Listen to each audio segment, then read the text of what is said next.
Rodney est fou amoureux de sa femme, Stephanie, mais tout ce qui l'intéresse, ce sont les cadeaux hors de prix qu'il ne peut pas s'offrir. Alors qu'il occupe un emploi qui arrive à peine à subvenir à leurs besoins, il découvre que Stephanie l'a trompé et a l'impression que sa vie est finie. Cependant, le destin réserve une surprise à Rodney. Steph, dit Rodney en tendant une boîte emballée dans un papier cadeau lorsqu'il entre dans leur maison. J'ai quelque chose de spécial pour toi. Stéphanie était assise au comptoir de la cuisine, distraite par un magazine, mais elle a regardé la boîte avec scepticisme avant que son visage ne s'éclaire. Si est-il le parfum grenouille que je voulais ? A-t-elle demandé, en l'attrapant et en déchirant l'emballage. Ce n'est pas grenouille, ce n'est pas dans notre budget. Mais la vendeuse m'a assuré que c'était une bonne alternative. A expliqué Rodney, qui s'arrête net en voyant la déception se dessiner sur le visage de Stephanie. Elle aspergea le parfum en grimaçant. Ça sent très mauvais. Pourquoi tout ce que tu achètes doit-il être si bon marché ? Je suis désolé, bébé. Nous sommes juste à court d'argent en ce moment. Si est-il la faute à qui ? A-t-elle répliqué, avec une pointe de frustration dans sa voix. Tu m'as promis une vie meilleure. Ça ne suffit pas. Je n'aille pas signer pour simplement survivre. Sentant la douleur de ses paroles, Rodney resta optimiste quant à la capacité de son projet à changer leur destin. S'il te plaît, donne-moi juste un peu plus de temps. J'ai pris des contacts. Mon idée suscite de l'intérêt, plaida-t-il en essayant de la réconforter. Stephanie croisa les bras d'un air pétulant. J'ai entendu assez de promesses. Soit les choses changent, si est fini. Le lendemain matin, Rodney était affalé sur un minuscule tabouret dans une buanderie étroite et mal éclairée. Il était vêtu d'un costume de lapin encombrant, dont la tête surdimensionnée reposait sur un chariot de concierge à côté de lui.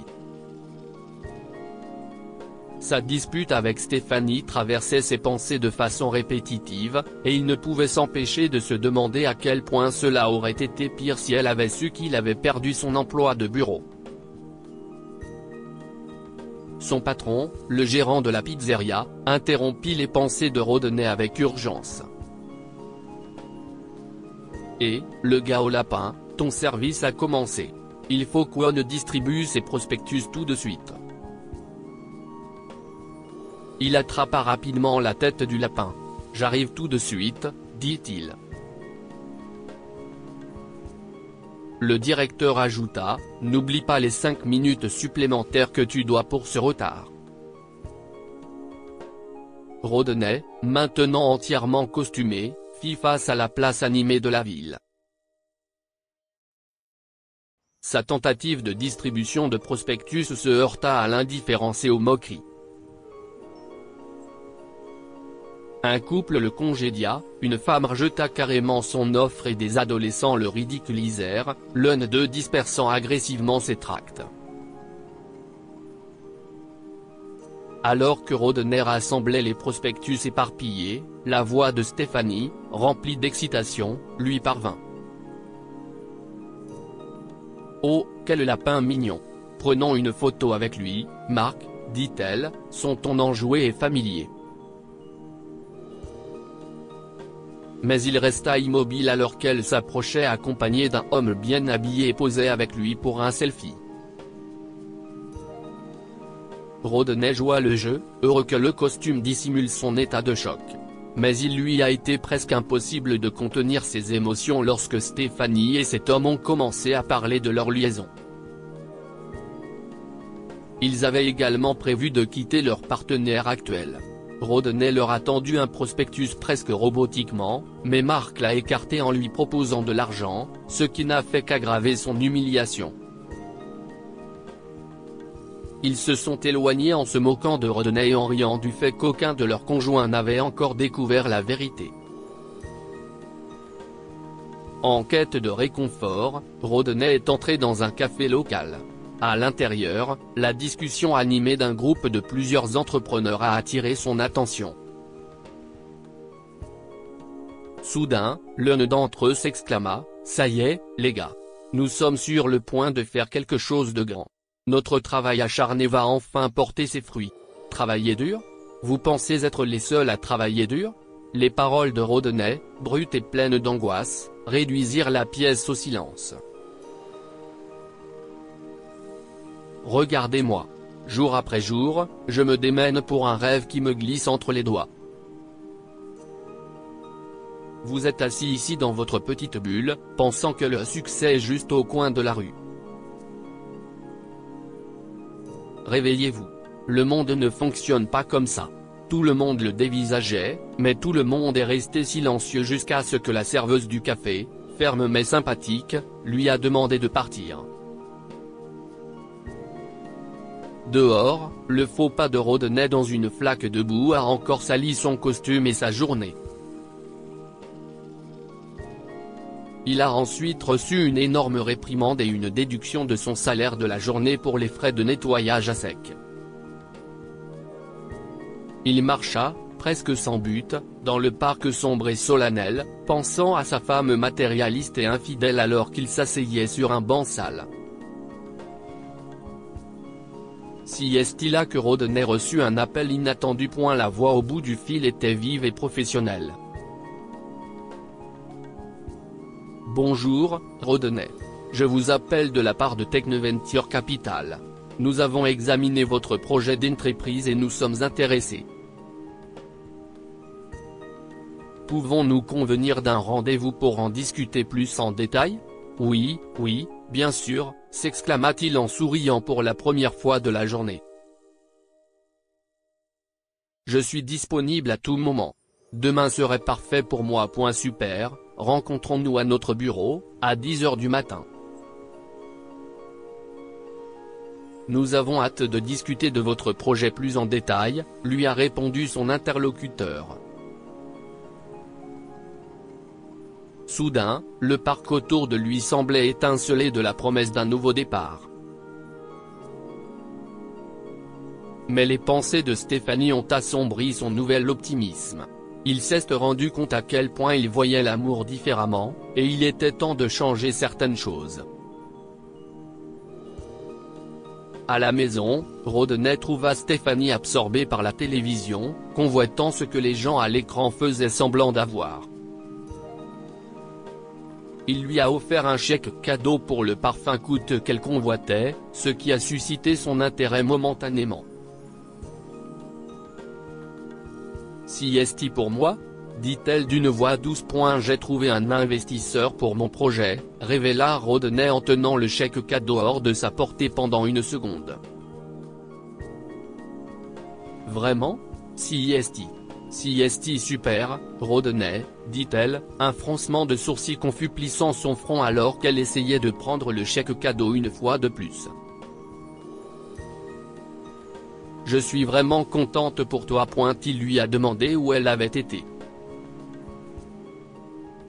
Prise au dépourvu, Stéphanie a vacillé, et il l'a laissé transpirer avec ses excuses pendant plusieurs minutes. Mais finalement, il a enfilé la tête de costume de lapin, ce qui l'a choqué. « Tu étais avec ce type, Marc. J'ai tout entendu », a déclaré Rodney en lui déchirant le chèque cadeau au visage. Fidèle à son caractère, Stéphanie a essayé de sauver le morceau de papier avant d'inventer d'autres mensonges, qui sont tombés dans l'oreille d'un sourd.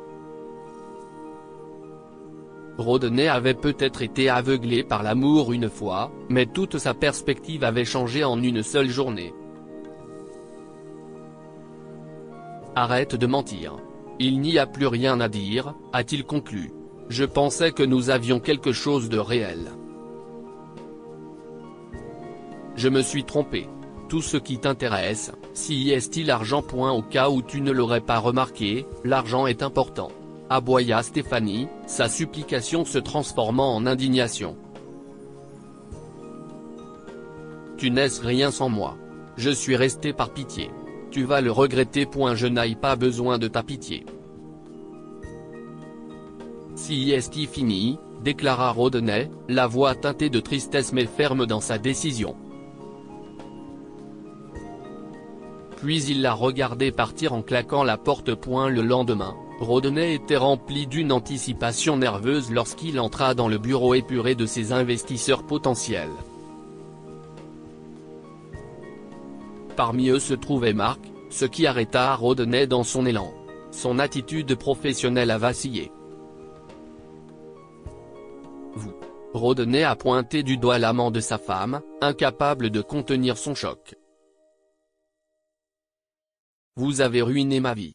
L'accusation est restée suspendue dans l'air, attirant un silence stupéfait dans la pièce. Si est alors que la femme en bout de table l'interrompit. Mark ?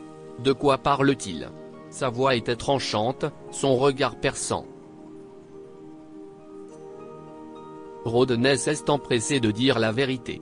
Il a une liaison avec ma femme. Et si est aussi un homme marié ? Je l'ai entendu rire en disant qu'il avait trouvé un grand avocat pour divorcer de sa femme afin de pouvoir s'enfuir avec la mienne. Si est-il vrai ? Tu m'as trompé ? Demanda la femme. Tu as l'intention de divorcer ? Bien sûr que non, chérie.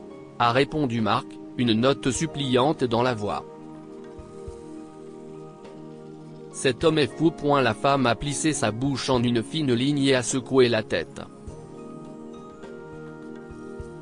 Tu dois penser que je suis vraiment une idiote. Tu as peut-être raison, vu que j'ai pensé que tes badinages ne signifiaient rien pendant toutes ces années. Eh bien, si est-il la goutte d'eau qui fait déborder le vase. Elle montra la porte du doigt. Sors de mon bureau, Mark. Maintenant. Et j'ai intérêt à ne pas te trouver chez moi quand je rentrerai plus tard. Rodney réalisa ce qu'il avait fait et qui devait être cette femme.